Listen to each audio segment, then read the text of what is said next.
everybody. This is Kicking the Tires. I'm Mason Broughton. I've got with me today Luke. Hey. And our special guest, Potsy. Hey.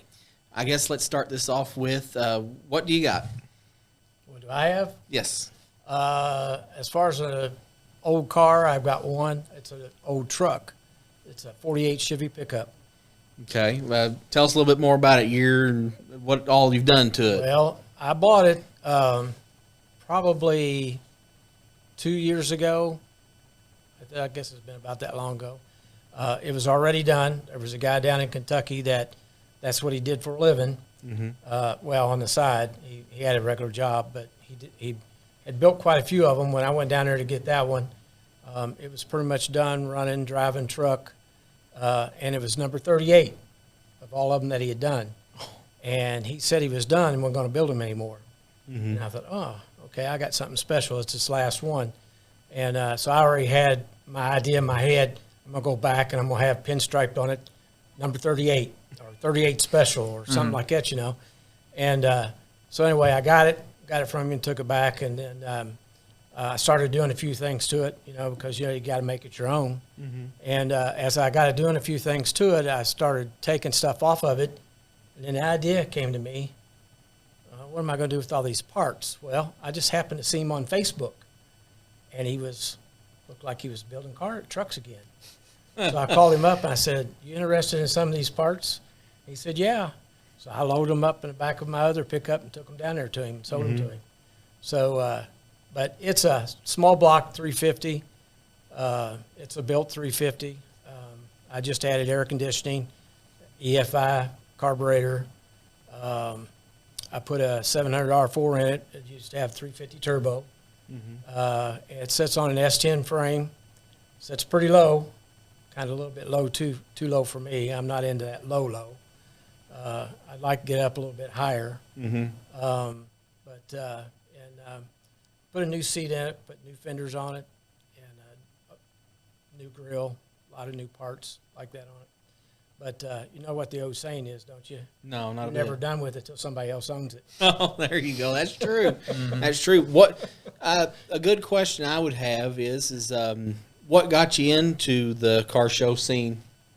Well, I've been in cars ever since I was 15, was able to buy my first one, which happened to be a 54 Chevy. And I worked at a car lot part-time, and it was a car lot right across from Jim Ryan Auto Sales. Jim Ryan Auto Sales over in Louisville. You know the Jim Ryan guy? No, I've never actually knew that, I've never crossed. I've hardly crossed the bridge. He was the famous Jim Ryan Auto Sales. You had to go see him. He was a smiling Irishman. And you'd see him on TV. Well, anyway, I worked at this little teeny tiny car lot across the street from me. Yeah. And I washed 50 cars every week and made enough money that summer.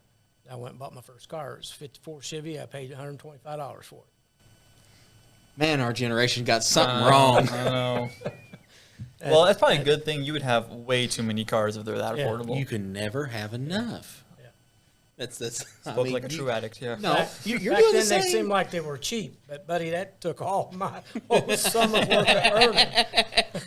I barely had enough good money to put gas in it the first time I wanted to drive it. So, Well, I mean that's a pretty good thing. I mean, I'm glad you've been in it as long as you have. Yep. And I've had quite a few cars along the way, and you know, a lot of people might think I'm a Chevy man, but I've had them all. I've had Chevys, I've had Pontiacs, I've had Fords, so I've had them all, and I'm not partial to any. And by being in the car show scene and doing all the stuff that I've done and everything, my idea is I like them all, you know, no matter what they are.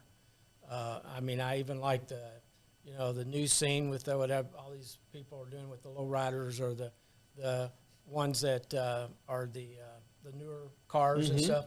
I mean, I like them all. And those people and those guys are just as proud as their car is today as what we was back in the day. Yeah. So I got a question though, right? Because you say you're not partial to any of them, and you had them all, right? But if you could have any one over again, which kind would it be? If I could have any one over again, my favorite one was the car that I had my senior year of high school. It was a 64 GTO. Oh, you got me. broke my heart. I'm You broke on my it. I'm on it. I'm like you. I mean, yes, I went hard into the Mustangs, but at the end of the day, I love it all. I like going out to like Street Rod Nationals and getting to take and see the Barracudas out there. Go see the Road Runners. See all the neat stuff you don't really get to see all too often. He puts up with my weird foreign cars. Yeah, he won't. He just. Hey, I mean, to me, you know, that everybody's as proud of their car as what you was when you was growing up, the one that you have today. You know, and then of course, you know, doing the trophy side of it and all that and everything. I try to help people with car shows and lean them toward, you know, well, you need something for these guys or you need something with these guys. And I think you see that today. A lot of the car shows have gone to 2 best of shows. Where you do one for the old, one for the new. Where, you know, there was always that squabble, one best of show, and you give it to an old, and all the good new guys are complaining. But the new guys, then, you know, now they get something. So We're almost to a point where we got to do 3 almost because it's I getting got such one a show big that gap. does- I got one show I just did this year, did 4. Oh, well, they must have broke it up pretty good, but They broke it up, yeah. that leads me into a really good question. I know we've asked a few other people who've been on here about this, but you know, what do you think needs to be done to maybe draw in the younger crowd? Because like me and him are rarities in a case. I mean, we got into the somewhat older cars. He's got a 70s Corvette. He's got Fellow the small block. 83 Yes. Porsche? 83 Ford Porsche. 944, and then he's got the 92. the what? 1992. Yeah, the 3000 GT. And you know, it's just we're a rarity amongst going to the car shows because I mean the average age is probably somewhere around in the 50s or up. Well, I think probably if you look at average, but I think the thing to get the younger people more into it is that a lot of people, I think, that the older ones they're not as open to it as someone like myself, you know. But I've kind of made myself that way by being doing the trophies and things of that nature. But you know, I just see the interest that the younger people has in them today. Yep. I see that, and I say, you know, geez, they're as proud of them as you were, you know. But I think if the older, the average, what you say, if they was more acceptable to that, you would get more. But I think it's leaning toward that. I think more and more people are doing that, and you know, I think they're less partial, not so much to what the younger people are driving, but they're more impartial to the ones that are the new ones that you buy off the showroom, you know, and you buy it one day, take it to a car show the next day, and expect to win, you know, some big award or something with it. I think that's the one that everybody has trouble with. Well, I will agree with you. That's probably one of my biggest struggles going to like the Mustang and Ford only shows that I go to. Is I get very frustrated whenever I take and get put in competition with my 1965 car with a car that just rolled off the showroom floor. My car's 56, 57 years old. It's not going to be the perfect unless I just took last year and rebuilt it and repainted it and did all. That's crazy. But I mean, I don't mean it in a bad way. That it seems like our generation, which I'm different. I like the car shows because I like going out and getting judged. I like going to talk to other guys, figure out their cleaning methods, figure out what all they've done to their cars. But it seems like a lot of people, and I don't know which way he sways towards, but they're going more to these cars and coffees. So they're going more to the cruise-ins. They don't want the pressure of having to clean up the car and be judged. They just want to show up, go around and talk, have a fun time, show off their car, and go home. I like... I'm the same mindset. I like talking about my car because it's my car, put a lot of time and effort into it. But also like going to see what other people do and getting some inspiration from them and asking them for their experience and advice. Because that was something that really impressed me when I first went to my first car show. Just had bought a 1970 Corvette, and I'm like, it was in no shape to go to a car show. And it's still not, but I took it anyway because it sounded like fun. And I took it there, and everyone was so excited to see me there. Partly because at the time I was pretty young, and they were all just excited to see me. Like, oh yes, finally some young blood coming in here, and they were all very eager to show advice and like, oh, if you want this done, talk to this person, talk to that person, and building up a network of people that enjoy the same stuff you do and are wanting to support each other. I think it's always nice. I think we both bought something brand new at that time because you had just gotten your 70 and then I got my 70 at the same time because we went to the Bumper and Bumper show, I think, up on the square. It was on the square. Yep. Well, I think the hard thing is that, you put a lot of work and effort into vehicles, and we know because we've done that. But some people, they don't have the ability to do that. We don't have the resources of X number of years of experience of doing it and trying it and failing and all of that. And then you don't have somebody that can help you do it with it. And I'm fortunate that I have a really brilliant son that is very, very smart, and he knows just about everything you can know about everything. And, to have somebody that in your back pocket, there's nothing that you can't do. But I know there's people out there that they have to buy their way into it, and they enjoy their car just as much as anybody else. But he hit it on the nail on the head. To me, the biggest thing about owning a old car or anything like that is the drive there, the drive home, and the time there that when you're talking to other people and the camaraderie that you get, the people that you meet, the people that you get to know. That's what it's all about. Car shows is a car show, and for a while, that was a big thing for me because that was my business. I wanted car shows and wanted to be able to do them. But, it is leaning more toward everybody's more relaxed at the cruise ins. And to me, it's more of a fun atmosphere because everybody's laid back and it's not so uptight, who's going to win this or who's going to win that. So I think we're headed in that direction because there's not as many car shows today as there used to be.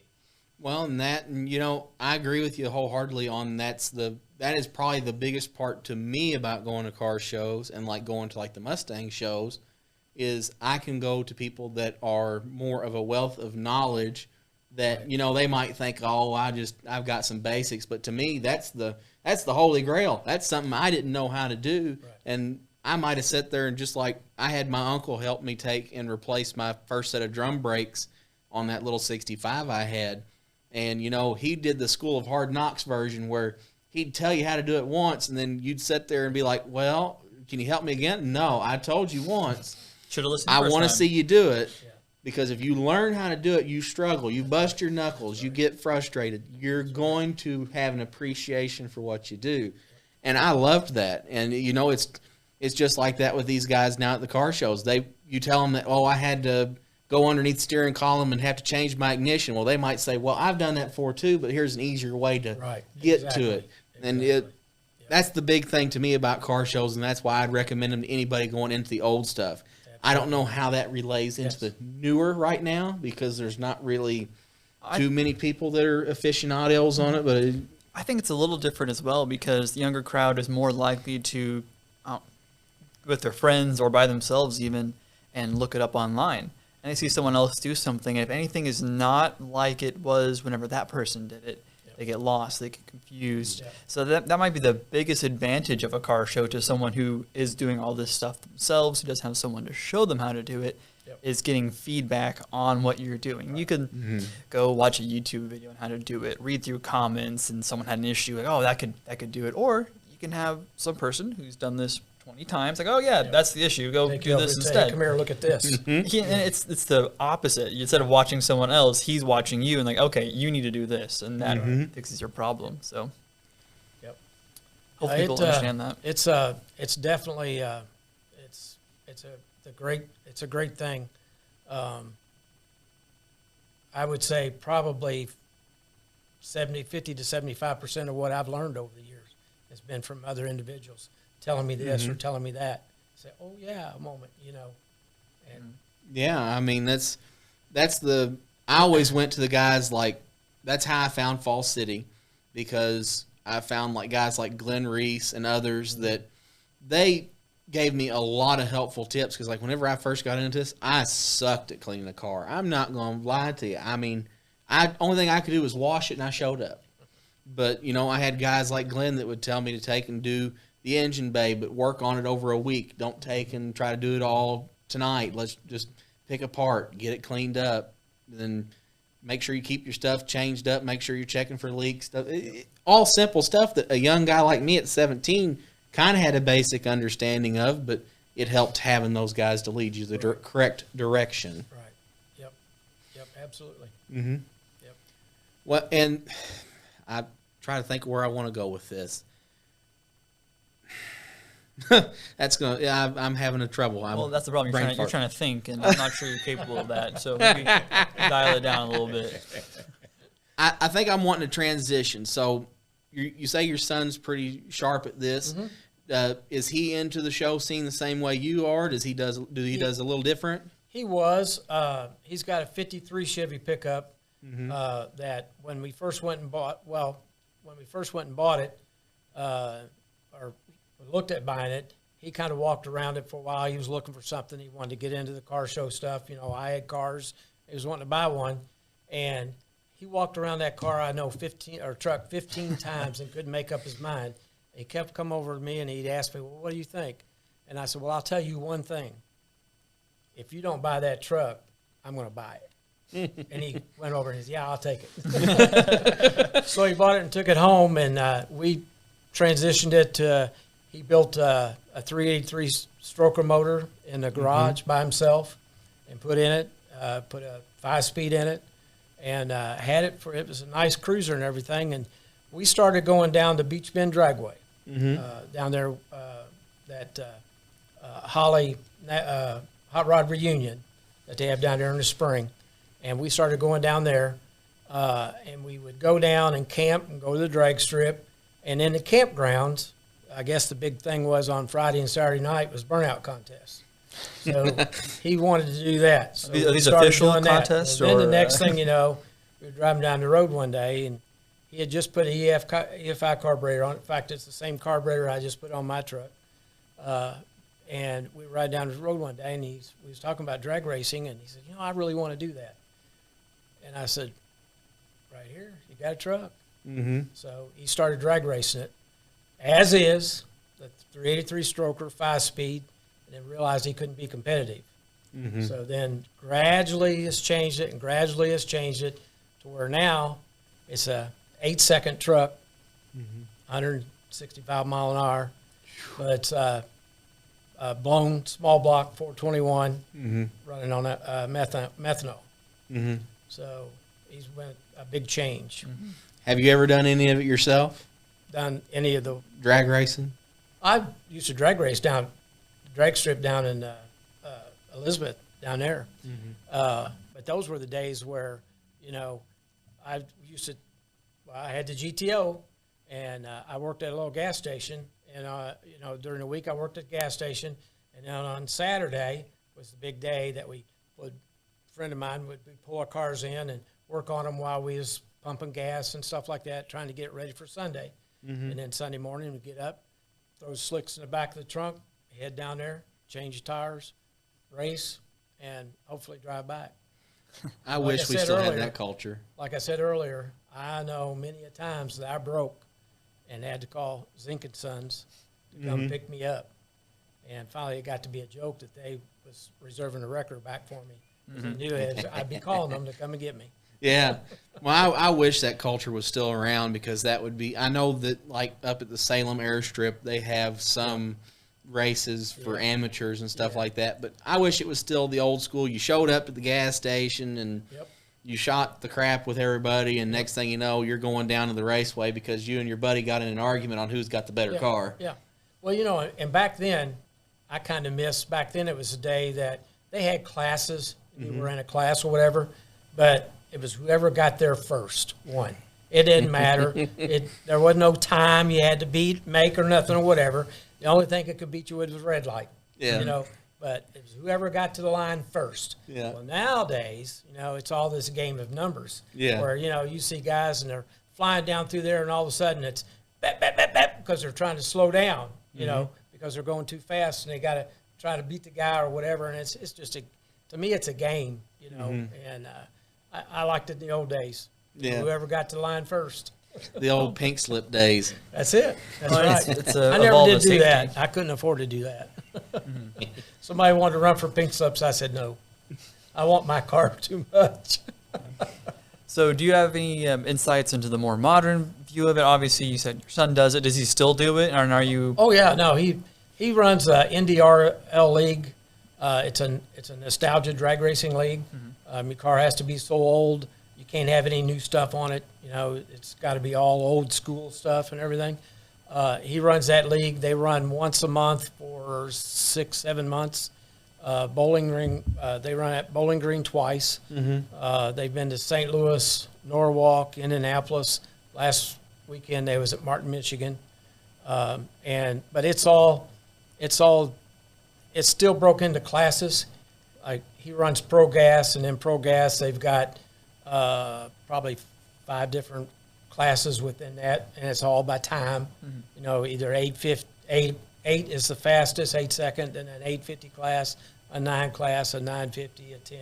So for someone who didn't know, what separates the classes? Is it safety equipment? Is it It's what just- modifications are done to the It's vehicle? just your time that you can As you get better, you can basically move into a different group. different. Yeah, Yeah. you can go faster and fast. I mean, he started out, he was running 14s when he had that 3 stroker and 5-speed in it. And now he's running 8s, but he's, you know, look what all he's done to it. You know, you've got a small block that's a 871 blower on it, running methanol. And so, you know, but even though he runs that class, he's got a blower, and he'll run cars that's not a blower. That maybe is just 2-4 setup or something, and stuff. But there's no nitrous because you can't run nitrous because that's a new thing. But you know, it's really a numbers. It's what number you run. You know, so you know he's been in this iffy mode. He wanted to run the 850 class, but he's been too fast, so he's trying to slow it down so he can run a 9-second class. Yeah. And with that, it's when you run that class, when you race a guy, you have to run as close to that number as you can, and still beat him. You know, Basically, price is right. Let's not go over. exactly. So you know, you can run and say you're running 850, and you run an 851. Well, you could win if you win there first, but if the guy gets there and he's first before you, he could maybe have an 853. But he beat you to the line first. A lot of it has to do with your reaction time. You know, you can gain a lot by being a little faster than him in the reaction. So, like I say, it's a lot of numbers and that kind of thing, and it's too much for me. I have to give major props to your son on that because I mean that's truly up to driver skill and knowledge because that's down to figuring out what needs to be done to the motor to get this certain ratio out of it. And what do I need to do on the track, depending on the temperature and because everything changes it. Oh, yeah. If your tires aren't warmed up enough, you're going to take and not hook right, and it's going to take you forever. I mean, that's tires, tire pressure, your air temperature, moisture. I mean, it's all that. And he's got a computer, and he could go into the computer and change his timing to be a certain timing when he takes off at the hit, and then change it to where it changes in the middle of the run to change again at the end of the run. You know, I mean, it's just amazing that it can do that. He can actually change the timing within the cylinders, you know, as it fires. I think we're going to have to get our tech guy to learn how to do that. Yeah. Yeah, no, that's not gonna happen. I'm over here getting a headache right now, trying to keep up with the time. And I like that first rule you said: whoever gets there first is the winner. That was the rule at the dinner table, so that was the rule, you know, everywhere else in life. You got to the table first. You got the second biggest piece of chicken. Daddy got the first biggest piece. Yeah. It seemed like Yeah, it didn't matter when he got to the table, right? He no. always got the biggest piece. Yeah, he owned the track. He owned the track, so he got whatever he wanted. So. Yeah. Well, I know he's told me he's got interest in going into like the autocross, right? Autocross. Yeah.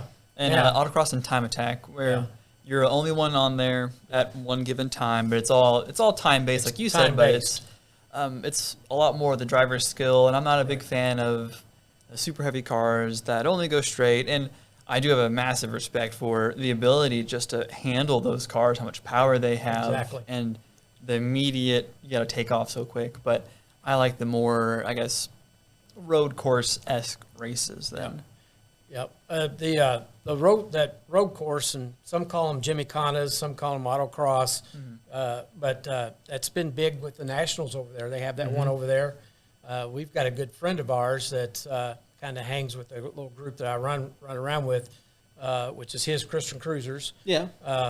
And he kind of runs around with us. He's got a 46 or 47 Chevy pickup, and he runs autocross over there. And for the first 2-3 years they had that, he'd won every year. Mm-hmm. And he's a really nice truck and fast, but he drives it every day on the street. Yeah. He comes to the cruise-ins and stuff. And my wife, Marcita, she's big in a riding part of it. And we went over there one year. I don't know how many times she rode with him, but when he wasn't running, she rode with another guy in a Mustang. When he wasn't running, she rode with another guy in a Camaro. Slowing she was down, just right? like, whatever one somebody got out, she was in. Yeah. She loves it. I tried that out. Well, I wanted to try. I didn't actually get to, but when I went to a auction up in Indianapolis for Mecum, they had one of those type of events out Yeah. there where they had the brand new Challengers and Chargers. Yep. Only thing I thought was, man, I'm gonna get whiplash and I'm gonna be able to drive in the morning. I better not do this. I think it's also a generational thing as far as what races are more popular, because I see a whole lot more people my age doing the autocross and Yep. stuff like that. Yep. And that may be a variety of factors, but it's not always about power. And you can be in a less expensive car with less power, and it could come down to skill. You can make up a lot more gap in that skill. Right. Well, it's kind of funny you say that because we were they had one of those up at Norwalk at the drag strip. They had that particular drag race had nostalgia drag racing, but there was also a big car show. They probably had 2,500 cars, 3,000 cars there, and then they had an autocross. And there was an autocross. The autocross there, they had. I seen a guy come in a 55 Chevy pickup. No, it was a 55 Chevy car, 4-door, and he had a U-Haul box, one of those U-Haul boxes, moving boxes, up on top of it. He ran the autocross. He did pretty good. Yeah. Well, that's good. Well, we usually try to wrap up with a pretty good question because it makes everybody think. Right. Last episode's guy actually kind of stunned all of us because none of us even thought about it for the first time. Don't spoil it. Don't spoil it. I'm not saying it. I'm not saying a word. But if money is no object, say you won the lottery tomorrow, what kind of car would you go out and buy? Like, what's the dream car that you've either always wanted, or if you could afford to build it, just put it all together? Well, I wouldn't buy one that I had put together, but I'd buy a 64 GTO. There you go. Go back to the old school. There we go. Yep. Well, that's an awesome answer in my opinion. We got a lot of people that want to go back to their original cars that they had, but I really appreciate you coming on and doing this. It's been a great thing. Hey, I just want to tell you now, Ernie don't have one up on me. Oh no! Now he's gonna want to come back on again. We got to be careful. He's gonna have to be another host again. But we appreciate you coming on. We appreciate everybody for listening. You got something? Well, I'm just wondering, is this the start of the Kicking the Tires podcast wars? Because now you said Who Ernie. can hear the most? Yeah. Yeah. So I don't know. We might have to have some new guest appearances again or something. All right. But no, we appreciate you coming on, and Thank you for asking me. this has been Kicking the Tires.